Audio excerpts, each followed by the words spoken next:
trap Sarah and use both of them as bait, the game and Sarah. They are finally located at the store by Alan and Carl. Van Pelt is buried beneath a mountain of paint cans when Carl's car plows through the front of the shop. When the gang enters the house again, they discover that the interior has been overtaken by carnivorous plants. The following twist results in a monsoon flooding the house's main floor and the group being pursued by a sizable crocodile. Everyone makes their way to the attic, where Sarah waits her turn while the floor quickly sinks, nearly engulfing Alan. Alan is prevented from being sucked up by the floor when Judy throws the die, freezing the ground.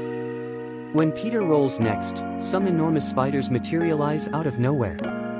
When Judy stumbles into one of the plants, it needles her with a lethal barb as she tries to fend them off. When Sarah takes her turn, the Parrish house is split in half by an earthquake. When Alan is set free, the game also collapses to the ground.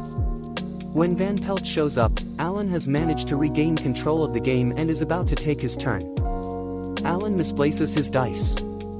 Van Pelt urges Alan to run, but Alan swears he will stop running and face his worries instead.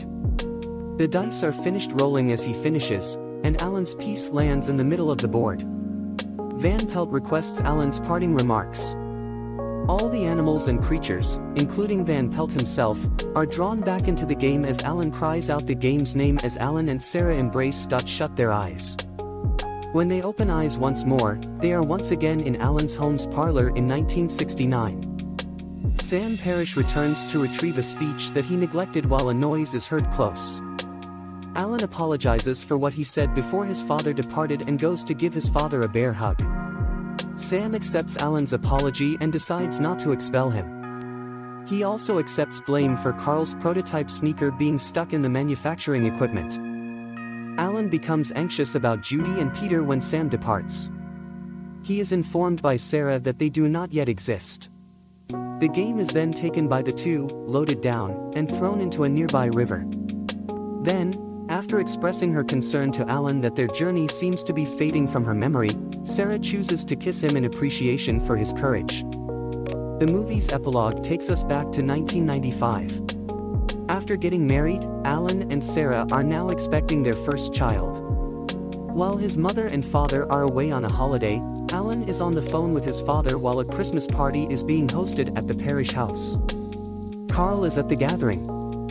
Although the children are unaware of the prior experiences, Judy, Peter, and their parents have also been invited to the party by Alan and Sarah. Alan and Sarah are keen to offer the father of Judy and Peter a job in advertising with Parrish shoes.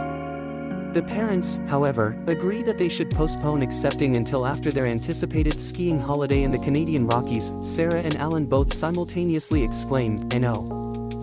A couple of French females are seen near the movie's conclusion pondering about a peculiar drum beat they both hear while strolling along a beach.